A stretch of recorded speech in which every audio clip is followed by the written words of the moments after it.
大家好，小米欢迎大家访问频道百米清水。亲爱的观众，收听今天的分享，往后余生要学会一个人走，日子不停向前，不管风雨交加还是晴空万里，都要昂首挺胸，无所畏惧的前行。往后余生，用学习积淀人生的厚度。古人说，书中自有黄金屋，书中自有颜如玉，书中自有千钟粟。当现实生活中迷茫无助时，静下心来，打开书本，便总能从他人的字里行间找到慰藉和力量。被明朝皇帝朱元璋钦定为开国文臣之首的宋濂，是个有着十足书卷气的人。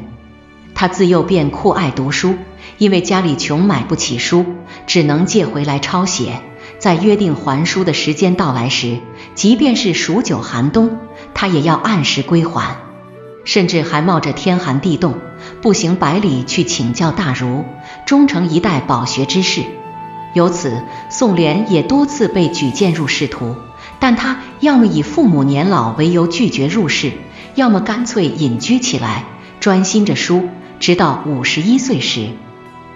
才应邀出仕，并很快成为朱元璋的贴身顾问。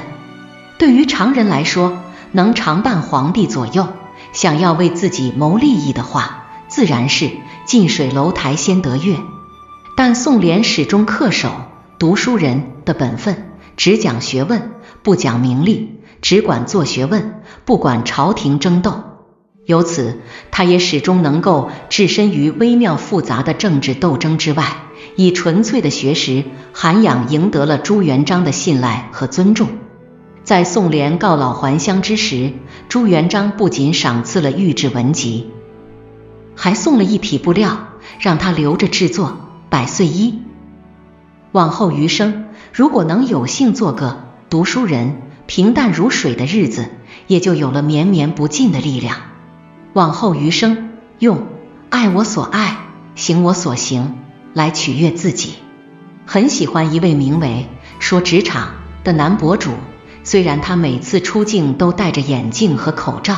穿着类似于西服的夹克衫，给人一种不识庐山真面目的神秘感，但所说的职场技能总是干货满满，让听众如醍醐灌顶，佩服不已。之所以有这样的游刃有余，与他20出头就参加工作，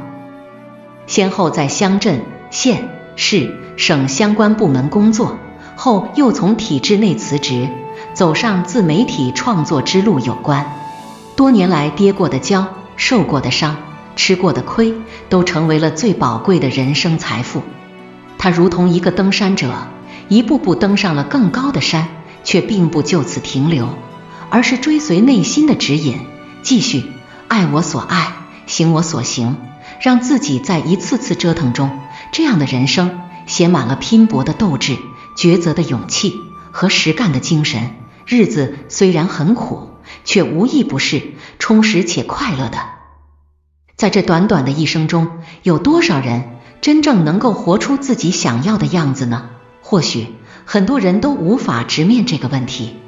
儿时的梦想，情窦初开时喜欢的人，有人还来不及珍惜就弄丢了，有人细心守候，还是败给了现实。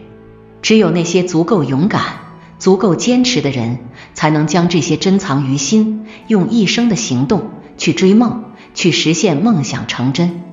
往后余生，用静心来发现生活中的美好。生活不缺少美，而是人们缺少发现美的眼睛。年纪越大之后，越理解这句话，越是感慨，成年人哪有那么多闲心思去发现生活中的美好呢？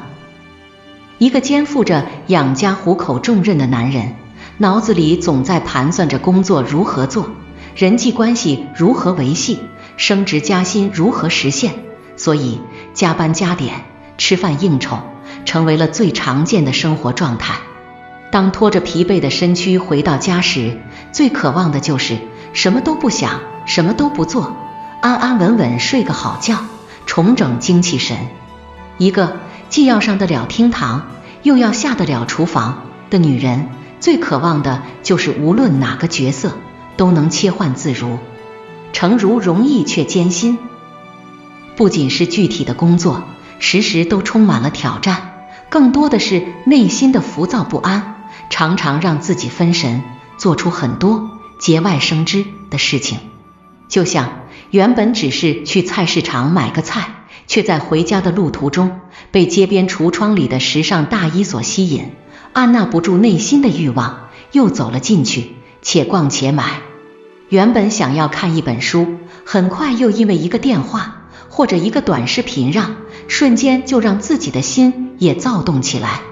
于是生活就变成了一种割裂的状态，总在忙忙碌碌，内心却没有宁静和释然。不妨让自己放缓节奏，让心喘息，让日子静水深流。往后余生，能够陪伴在身边的人只会越来越少，能够让自己称心如意的事情也不一定会越来越多。面对那些我们终究无法改变的人和事，面对那些无可避免的糟糕境遇，我们唯一能做的就是调整自己的心态，让自己静下来，让自己缓下来，让自己变得洒脱起来。这一切似乎很难，但唯有如此，才能让我们在这个薄情的世界里深情地活着。